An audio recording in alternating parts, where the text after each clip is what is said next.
இன்றைய கேள்வி பதிலில் மூன்றாவது கேள்வியாக அஹமத் ரஸ்மி என்ற சகோதரர் கட்டாரிலிருந்து ஒரு கேள்வி கேட்குறாரு. வீட்டில் நாய் வளர்ப்பது பற்றிய இஸ்லாத்தின் சட்டம் என்ன? பொதுவாக கிராமங்களில் முஸ்லீம்கள் நாய் வளர்க்கிறார்கள். வீட்டின் உள்ளே எடுக்க மாட்டார்கள், அதுவும் வராது, அதை தொடக்கூட மாட்டார்கள். அதற்குரிய உணவை வெளியில் வைப்பார்கள். உண்டு விட்டு வீட்டை சுற்றி நமது பார்வையிலே இருக்கும், இதுவும் கூடாதா என்று ஒரு கேள்வியை கேட்குறார். சகோதரர் அஹமது அவர்கள் என்ன கேட்குறாருண்டா, வீட்டிற்கு வெளியே ஒரு காவல் நோக்கத்துக்காக இந்த மாதிரி நாய்களை வளர்ப்பதற்கு இஸ்லாத்தில் அனுமதி இருக்குதா? வீட்டுக்குள்ளே எடுக்காமல் உணவு தேவையானது வெளியே வச்சு இப்படி நாய்களை வளர்க்கலாமா என்று கேட்குறார். இப்போ நாய்களை வளர்ப்பது சம்பந்தமாக இஸ்லாத்தில் பொதுவாக நாய் நஜீஸுடைய நிலையில் இருக்குது. வீட்டுக்குள்ள நாய்களை அனுமதிப்பது இஸ்லாத்தில் தடை விதிக்கப்பட்டிருக்கிறது. ஆனால் நாய்களை வளர்ப்பது இஸ்லாத்தில் முற்றிலும் முழுதாக தடையாண்டு கேட்டால் முற்றிலும் முழுதாக தடை செய்யப்பட்ட ஒரு காரியம் அல்ல. சில நிபந்தனைகளோடு நாய்களை வளர்ப்பதற்கு இஸ்லாத்தில் அனுமதி இருக்கிறது. அது என்ன நிபந்தனை என்று கேட்டால், முக்கியமான நிபந்தனை, பொதுவாக வீட்டில் ஒரு செல்லப்பிராணியின் இடத்தில், ஒரு பெட்டிடத்தில் ஒரு நாயை வைத்து அந்த நாயை வளர்ப்பதற்கு இஸ்லாத்தில் அனுமதி கிடையவே கிடையாது. அது வீட்டுக்குள்ளேயா இருந்தாலும் சரி, வீட்டுக்கு வெளியே வைத்தாலும் சரி, ஒரு செல்லப்பிராணியின் அந்தஸ்தில் இருந்து ஒரு நாயை வளர்க்கலாமான்னு கேட்டால் அப்படிப்பட்ட ஒரு நிலையில் நாயை வளர்ப்பதற்கு அனுமதி இல்லை. ஆனால் சில முக்கிய தேவைகளுக்காக நாய்களை வளர்ப்பதற்கு இஸ்லாம் அனுமதி கொடுக்குது. என்ன தேவை? வேட்டையாடுவதற்கு நாய்களை வளர்க்கலாம், பாதுகாக்கும் நோக்கத்துக்காக நாய்களை வளர்க்கலாம். இந்த ரெண்டை தவிர வேறு எந்த தேவைக்கும், குறிப்பாக செல்லப்பிராணியாக நாய்களை வளர்க்கவே கூடாது.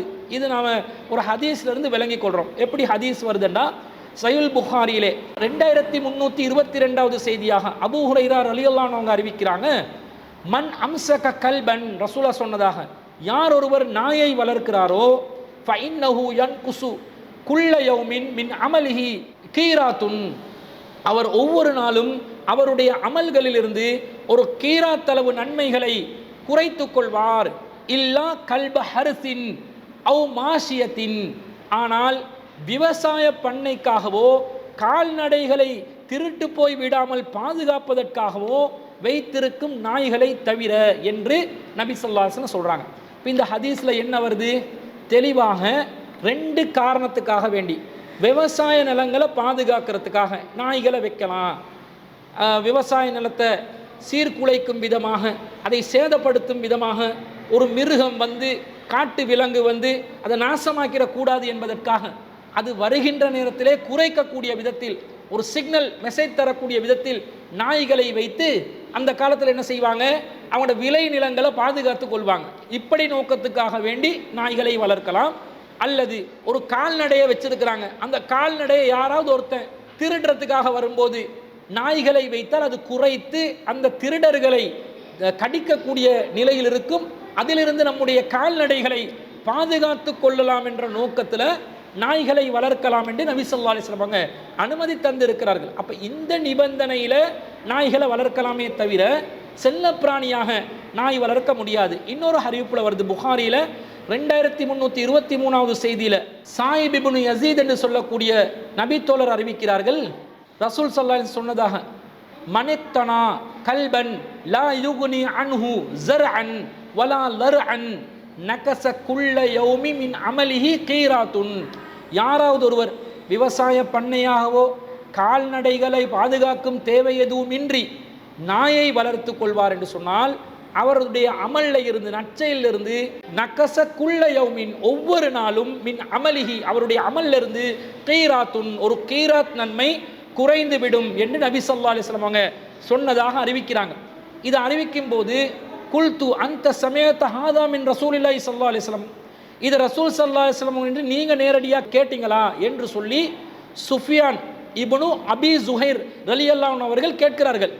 அப்போ சாயிப் இப்னு யஸீத் ரலியல்லாஹு அன்ஹு சொல்கிறாங்க, இ வரப்பி ஹாதல் மஸ்ஜிதி, ஆமா, இந்த மஸ்ஜிதின் இறைவன் மீது சத்தியமாக நான் அதை ரசூலுல்லாஹ்விடமிருந்து நேரடியாக செவியுற்றிருக்கிறேன் என்ற செய்தியை சொல்கிறாங்க. அப்போ இந்த செய்தியிலிருந்தும் பாதுகாப்புக்காக வேண்டி ஒரு பொருளை பாதுகாக்கணும், வீட்டை பாதுகாக்கணும், வாகனங்களை பாதுகாக்கணும், விளை நிலங்களை பாதுகாக்கணும், அதே போன்று நம்முடைய கால்நடைகளை பாதுகாக்கணும். இது போன்ற நோக்கத்துக்காக வேண்டி நாய்களை வளர்க்கலாம் என்றது தெளிவாக விளங்குது. அதே போன்று வேட்டை பிராணியாக நாயை வளர்க்கலாம். அல்லாஹ் பொதுவாக வேட்டை பிராணிகளை அல்லாஹ்வோட பேரை சொல்லி அனுப்புங்க, அந்த வேட்டை பிராணிகள் அல்லாஹ்வுடைய பேரை சொல்லி அனுப்பும்போது அவை வேட்டையாடி வருகின்ற உணவுகளை உண்ணுங்கள் என்று அல்லாஹ் தஆலா திருக்குர்ஆன்ல அல்லாஹ் தஆலா அனுமதித்திருக்கிறார். அப்போ அந்த வகையில் ஒரு வேட்டை பிராணியாக நாய்களை அனுப்புவதாக இருந்தாலும் அவை கவ்விக்கொண்டு வரக்கூடிய வேட்டை பிராணிகளை உண்ணலாம் என்று விளங்குது. அதுக்கு வேட்டை பிராணியாக ஒரு நாயை வளர்க்கலாம்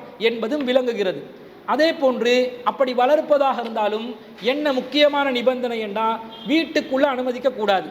ஏனென்றால் நபி ஸல்லல்லாஹு அலைஹி வஸல்லம் சொல்கிறாங்க, புகாரில 3225வது செய்தி, அபூ தல்ஹா ரலியல்லாஹு அன்ஹு அவர்கள் அறிவிக்கிறார்கள், லா ததுகுலுல் மலாயிகத்து பைத்தன் ஃபீஇ கல்புன் வலா சூரத்து தமாசீல.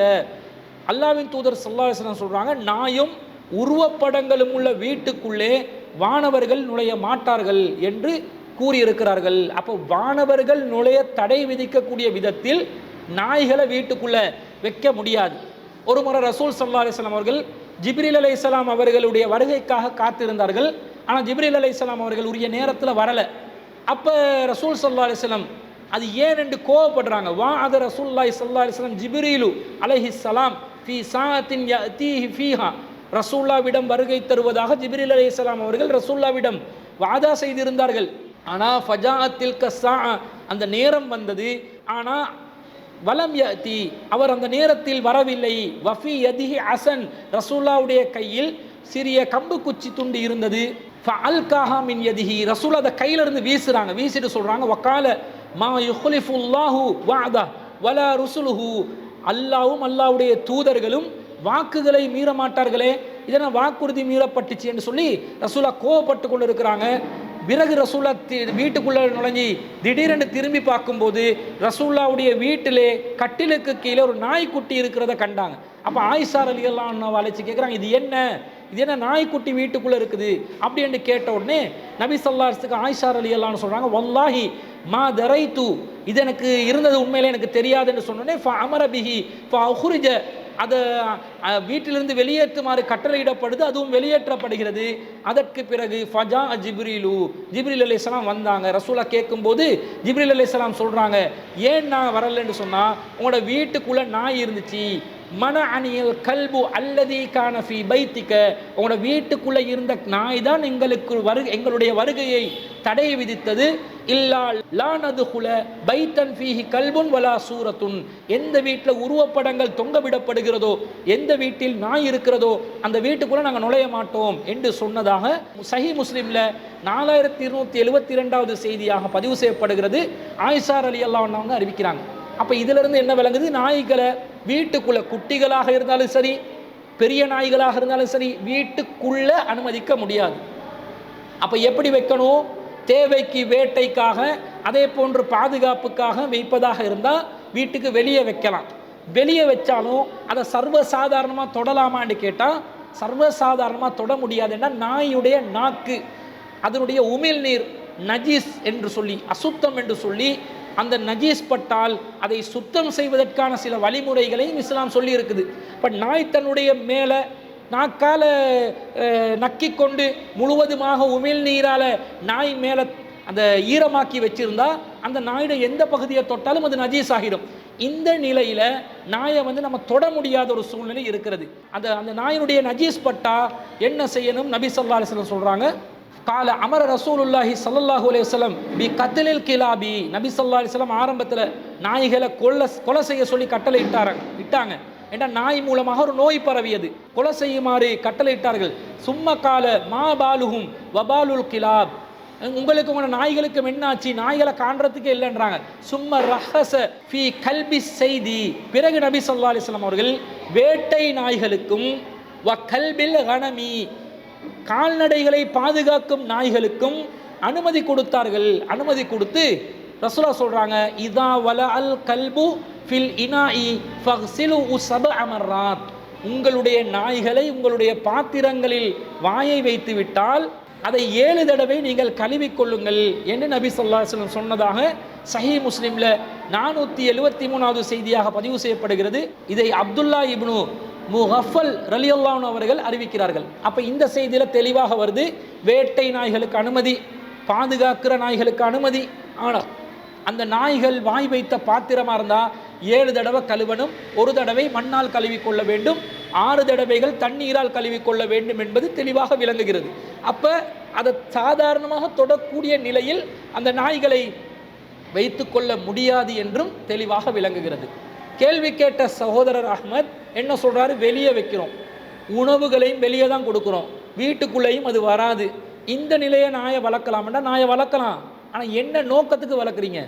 அது ஒரு செல்லப்பிராணியாக வளர்க்குறீங்களா, அல்லது வேட்டை என்ற நோக்கம், பாதுகாப்பு என்ற நோக்கத்துக்கு வளர்க்குறீங்களா? இந்த 3 நோக்கத்தில் செல்லப்பிராணியாக வளர்க்கும் நோக்கத்தில் நாயை வளர்க்க முடியாது. ஏன்னா அதில் எந்த தேவையும் இல்லை. தேவை இல்லாமல் எதுக்கு வளர்க்குறீங்கன்றாங்க ரசூலுல்லாஹ். ஆரம்பத்தில் நாய்களை கொலை செய்யவே சொல்கிறாங்க, பிறகு ரசூல் ஸல்லல்லாஹு அலைஹி வஸல்லம் அனுமதி கொடுக்குறாங்க. இந்த 2க்கு மட்டும் அனுமதி. அது அல்லாதவைகளை அது பாட்டுக்கு ஒரு நோய் பரவினதுனால கொலை செய்ய சொன்னதுனால அது 2 அல்லாத உங்களோட வீடுகளுக்கு வெளியே அருகில் வைத்து கொள்ள வேண்டாண்டாங்க. அந்த நிலையில் நாங்கள் நாய்களை எப்படி வச்சுக்கொள்ளலாம்? செல்லப்பிராணியாக நாய்களை வைக்க முடியாது. இந்த 2 நோக்கம் இருந்தால் மட்டும் இந்த நிபந்தனைகளுக்கு கீழே நாய்களை வச்சு கொள்ளலாம் என்றது, வளர்த்து கொள்ளலாம் என்பது இந்த கேள்வி கேட்ட சகோதரருக்கு இந்த ஆதாரங்களிலிருந்து நாங்கள் தெளிவாக புரிந்து கொள்ளக்கூடிய நிலைப்பாட்டை ஒரு பதிலாக பதிவு செய்து கொள்கிறோம்.